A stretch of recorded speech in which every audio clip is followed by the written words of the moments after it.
नमस्ते। जब हम इंडियन क्लासिकल म्यूजिक के बारे में सोचते हैं तो एक बड़े से पेड़ की इमेज आती है ना, जिसकी बहुत सारी शाखाएं हैं।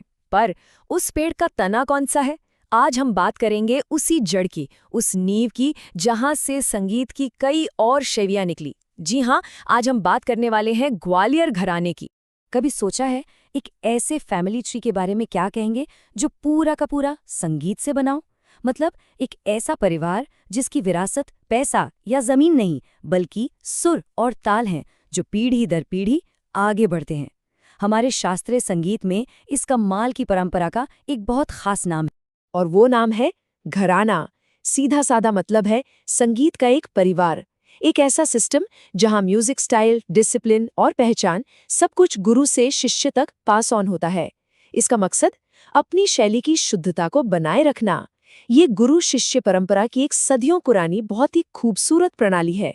तो अब जब हम घराने का मतलब समझ गए हैं, तो चलिए मिलते हैं इस परंपरा के सबसे पुराने और सबसे असरदार परिवारों में से एक से, ग्वालियर घराना। इसकी कहानी शुरू होती है इसके फाउंडर से और उन मास्टर्स तक जाती है जिन्होंने इस संगीत को पूरे भारत में फैला दिया। तो इस घराने की नींव किसने रखी? वो थे नत्थन पीर बख्श। फिर आए उनके पोते हद्दू खां और हस्सू खां, जिन्होंने इस विरासत को एक नई पहचान दी, उसे संवारा। ये ज्ञान फिर गुरु शिष्य परंपरा के जरिए आगे बढ़ा और पहुंचा बालकृष्ण बुआ इचल करंजीकर तक। और फिर उनके एक शिष्य आए, पंडित विष्णु दिगंबर पलुस्कर, जिन्होंने एक बहुत बड़ा काम किया। उन्होंने इस संगीत को राजाओं के दरबार से निकाला और आम लोगों तक, पूरे भारत तक पहुंचा दिया। अच्छा, तो हमने फैमिली ट्री तो देख लिया, लेकिन इस घराने की आवाज कैसी है? इसका म्यूजिकल डीएनए क्या है? मतलब ऐसी क्या खास बातें हैं जिन्हें सुनकर कोई कह सकता है कि अरे वाह, ये तो ग्वालियर गायकी है? चलिए पता लगाते हैं। तो ये हैं वो 6 पिलर्स जिन पर पूरी ग्वालियर गायकी खड़ी है। जोरदार और खुली आवाज, बंदिश के शब्दों में एकदम क्लैरिटी, ध्रुपद स्टाइल वाला ख्याल, सीधी सपाट ताने, बोल तानों में लयकारी और गमकों का इस्तेमाल।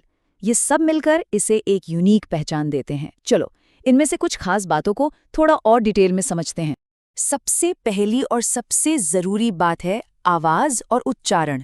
ग्वालियर गायकी का रूल नंबर 1 है, आवाज दमदार और खुली होनी चाहिए और हर शब्द एकदम साफ।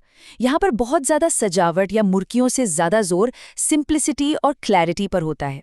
मकसद ये है कि जो गाया जा रहा है वो सीधा सुनने वाले के दिल तक पहुंचे।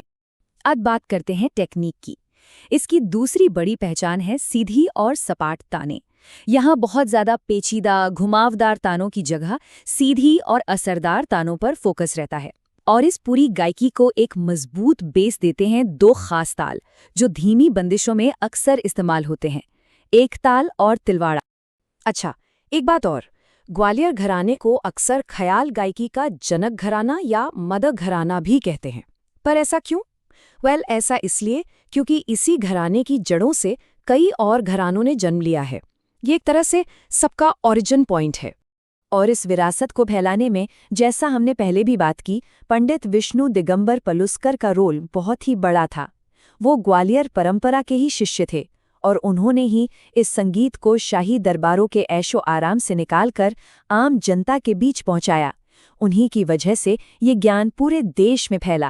अगर इसका एक सीधा साधा एग्जाम्पल देखना हो तो आगरा घराने को देखिए। आगरा घराने को आगे बढ़ाने वाले घग्गे खुदाबख्श ने पता है किससे तालीम ली थी? सीधे ग्वालियर के फाउंडर नत्थन पीर बख्श से। तो ये एक डायरेक्ट कनेक्शन है और यही वजह है कि आज भी दोनों घरानों की गायकी में कई बातें मिलती जुलती हैं। चलिए, अब तक जो कुछ समझा उससे टेस्ट करने का टाइम आ गया है। रेडी है? यहाँ 10 सवाल है, अपने मन में जवाब सोचिएगा। तो पहला सवाल ये रहा, इस घराने के संस्थापक कौन थे? सवाल नंबर 2, इसे जनक घराना क्यों कहते हैं? तीसरा सवाल है, इसकी मुख्य गायन शैली कौन सी है? और ये है सवाल नंबर 4, आवाज की वो कौन सी खासियत है जिसकी पहचान है? सवाल नंबर 5, इसकी ख्याल गायकी किस पुरानी शैली से प्रभावित है? अगला सवाल, किस महान कलाकार ने इसे पूरे भारत में लोकप्रिय बनाया? वो 2 खास ताल कौन से हैं जो धीमी गति में इस्तेमाल होते हैं? क्या इसकी ताने सीधी हैं या घुमावदार? सही ऑप्शन चुनिए। इनमें से कौन सा कथन ग्वालियर घराने के बारे में सच है? और अब आखिरी सवाल, हद्दू हस्सू खां का घराने के फाउंडर से क्या रिश्ता था? सोच लिया? चलिए अब देखते हैं सही जवाब। तो ये रहे सभी 10 सवालों के सही जवाब।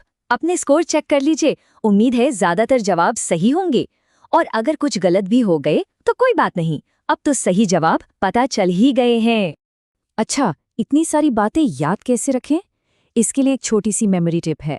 बस याद रखें, ग्वालियर में सोल है, एस यानी स्ट्रेट तान्स, सीधी ताने, ओ ओपन वॉइस, खुली आवाज, यू अंडरलाइंग ध्रुपद यानी ध्रुपद का आधार, और एल लिरिकल क्लैरिटी मतलब शब्दों की स्पष्टता। सोल है ना आसान। और जाते जाते एक बहुत जरूरी बात, संगीत की परीक्षाओं में ग्वालियर घराने से जुड़े सवाल हमेशा पूछे जाते हैं।